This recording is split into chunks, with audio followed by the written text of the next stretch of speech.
ဒီကောင်လေးကကျွန်တော် Street Fighter V4S ပေါ့နော်ဒီကောင်လေးကျွန်တော်ချက်ပြရင်လည်းညီကိုတွေ service date ဘယ်လိုစက်ကမလဲဆိုတော့ကျွန်တော်ချက်ပြောပြပေးမယ်ဒါသူ့ရဲ့အောက်ကန်နေတာဟိုတနေ့ရဆိုတော့ကျွန်တော်ဒီအောက်ကန်နဲ့လက်သွားလို့တတိလဲပေးလိုက်ရတယ်ပေါ့နော်ပြောချင်တာအောက်ကန်နေတာအရန်နေတယ်နော်ဟိုမှာတွေ့တာချက်နဲ့နေရပြပြတယ်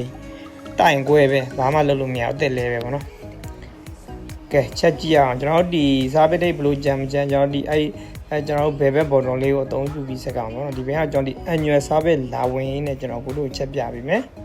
ဒီတော့ကျွန်တော်မီနူးမှာ setting ရင်ရွေးမယ်ပေါ့နော် setting ရွေးရတဲ့ချက်ဖိချလိုက်မယ်ဖိချလိုက်ပြီးတော့ကျွန်တော်အဲ့မှာ service ကိုရင်ရှာမယ်အောက်ဘက်ကိုဆင်းပြီးတော့ချက်ဖိမယ်ဒီအဲ့မှာကြီးလိုက်ရုံပဲပေါ့နော်အပေါ်ဆုံးကတော့ကျွန်တော်တို့ဒီ wine service အောက်အလဲရ decimal အောက်က annual ပေါ့နော် wine ဆိုတာ annual လဲရမယ် service decimal က decimal service အောက်က annual ဆိုတာကျွန်တော်တိုင်း service တူတူပဲပေါ့နော်ကျန်တဲ့ service တွေကဟိုဥပမာ point တို့ decimal တို့ကတော့ဆိုင်ကယ်ရဲ့ date မှန်တာမလို့ပေါ့နော် annual ကျတော့ဆိုင်ကယ်ရဲ့ date မှန်နေမှ annual လည်းလိုက်မှန်တာပေါ့နော်